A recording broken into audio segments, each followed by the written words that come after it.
Yo, what's going on, Dragon Ballers? Welcome back to another video. Today we're here with another dev team column from Bandai, and they're gonna show us their Super 17 deck for set 14. This is pretty cool, but just noting July 21st here is when this came out. Super 17 was like practically unplayable because of the aggressive state of the format and everything. But now with the E-ban list, it's actually cool to come back and revisit this and talk about this for the first time, kind of see what they're thinking with Super 17, because with the format slowing down, mid-range strategies and control strategies being a bit more viable, this could lead to something pretty cool. I like this archetype a lot when it was revealed. I think the boss monster's cool. The fact that that thing attacks twice, lets your leader attack a second time, getting another draw, I think that's a pretty cool strategy. So I do want to see what Bandai has to say about it. With that being said, guys, if you're new here, make sure to subscribe, hit that bell so you don't miss a video. If you guys want to help support the channel, there are many ways to do so down in the description. But if you guys want to buy any of the cards you see in today's video, or buy any trading card game cards for that matter, use my link in the description to TCG Player. It does really help the channel out a lot. Really appreciate it. That being said, let's get started. So, announcement: dev team column UW5 Super 17 deck showcase. Greeting Dragon Ball Super card game fans. At long last, Super 17 SCR has been revealed for all the world to see. BT14 Super 17 still being absorbed to pick Super 17 after he absorbs Android 18. Weird. He's an immensely powerful character, and we felt it only fitting to make him an ultimate. So, just speaking on the secret rare very quickly, I think it's a bit underrated. Now, the problem with the secret rare is, like, the other secret rares you can play in yellow are obviously, you know, Kai, Space Time Unleashed, Heroine's Lineage for budget players, but it's still a really good SCR that you can just play in any deck. Sin SCR has actually been picking up quite a bit of popularity, so that's another option. But I do think Super 17 is actually a really good SCR, stopping, you know, your different floodgates, like all the floodgates against Baby, Topo Righteous Aid, just all the different floodgates like that, on top of being a 1-drop 40k crit and removing another battle card, ignoring barrier. I think it is a pretty solid SCR, just slightly outclassed by, I guess, the other options you can play at the most competitive level. But if you're like a budget yellow player and you don't want to play Heroine's Lineage, I think this is a really good SCR to be playing in a yellow deck. So anyways, moving on, to give you a few ideas for how best to use Super 17 still being absorbed, here's a UW5 Super 17 deck showcase. So they have the list in text here. Let's check out the picture format though. So I'll give my thoughts on the deck, and then we'll read what Bandai has to say about it. So for the deck list, 4 Mew Giro Unisons. This card is a really good unison. It's a really solid card, and the fact that in this deck you're basically just, you know, constantly unit absorbing and evolving, you should be able to proc his effects pretty much all the time, which is good. You want to make sure you're able to use Spirit Boost a decent amount though, so that you can get the really powerful effect, which I believe the effect on when you use Spirit Boost is you can pop a battle card and rest mode ignoring barrier. I'm pretty sure is what it does. The card's not all that played, but it does have a really solid set of effects, like the +1, drawing a card, pitching a card, especially with the Super 17 deck that can, I believe, can unit absorb and play Super 17s out of the drop area. So that's pretty good. So, alright, we're playing 4 of each of our starters, so Android 17 and Hellfighter 17 conceding to Union, just very consistent. One's barrier and one's blocker, so I'd probably give it the green Majin Buu treatment, which basically people play 4 copies of the Buu that draws a card and 3 copies of the one that looks top 5 for a Buu, or a Majin rather. So I'd probably do the same thing. I'd probably play 4 of the one with barrier and 2 to 3 of the ones without barrier, because you do want to have your turn 1 like unit absorb play, but at the same time, like, the blocker one is just not all that great. Doesn't have the greatest protection, but the blocker could be relevant, who knows. So Android 17 thwarting the enemy, definitely not a necessary card in the deck. The leader that this card was going to be really good against got banned, right? And I guess it is searchable. It's a searchable negate technically, but it's just super unnecessary. But I mean, it is on theme, I guess. 4 of the Android 17 super combo. Now we are playing a top 5 searcher, Hellfighter 17 Mechanical Charity, so your super combo is searchable within the archetype, so that's kind of cool. I do wonder actually if we could search Jiro super combo, which I don't think is actually needed in the deck, but I mean, it's just a cool little thing I thought of. But regardless, I mean, yeah, you could play this super combo, you could play Krillin. I think either one is fine. You know, Hellfighter 17 or Android 17, whichever one he is, being searchable is definitely not bad. Then we have the actual 17 chain, which I just find odd that they put in like the reverse order, but anyways, they go from 8-drop to 5-drop to 3-drop. So my one problem with this deck is that you're not actually able to search the 8-drop, if I remember correctly, because I believe that Mechanical Charity and the 3-drop Super 17 prepping for Union only let you search no higher than 5 cost Android, which is kind of annoying. So you can't search your boss monster and you can't search your secret rare.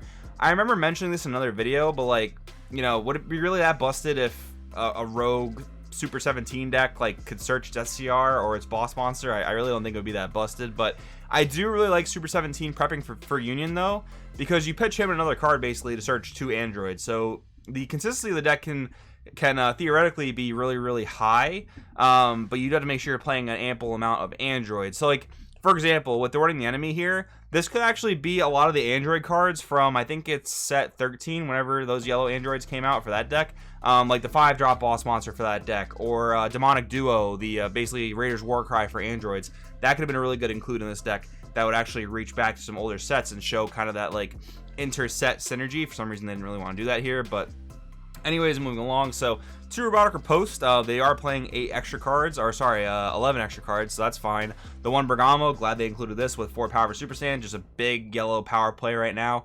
Opening the Gates of Hell, this is a really good card in combination with the Giro Mew Super Unison, because you're using Spirit Boost to tap a card and draw a card, and then Giro Mew can trigger to pop it, so that's a pretty good combo. Awaken Attack, I don't fully remember what the card does, but I don't really remember it being all that impressive, to be honest. Like, I don't think I would play this card, and I guess I would probably play the Opening Gates of Hell with the Mew Giro combo, especially considering you're playing Mechanical Charity to help search your Unison. But I don't think I'd play Awaken Attack. I'd probably play some other yellow staple-ish cards, maybe like I was thinking about Nimbus in this deck actually, because you really need to make it a turn 4, but that was really with more of the aggressive stuff, and that's probably a sideboard card at best now. Like against Gogeta Xeno, sure, you might bring in Nimbus, because like if you're not playing Awaken Attack, you're just not playing enough extra cards to warrant playing Robotic Riposte. So, and again, I think you can go back and explore some of those older yellow android cards that could fit in this deck, because again, they are for the most part searchable with a lot of your android cards. But anyways, this deck list obviously is meant to be very on theme, not really reach out into too many other avenues, except, you know, they're playing the power of a Super Saiyan, which is basically yellow staple at this point, and the Opening Gates of Hell, which is kind of cool. But anyways, I like the list. It's cool. It does Super 17 things. I'm sure this can be improved upon.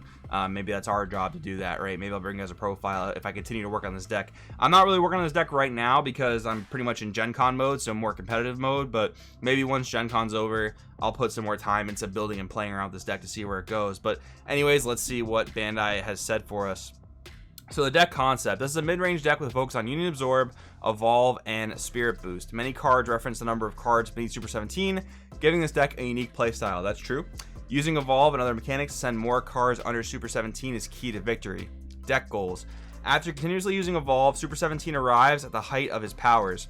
This Super 17 switches himself in your leader card to active mode, and also powers up based on the total energy cost of the card placed under it.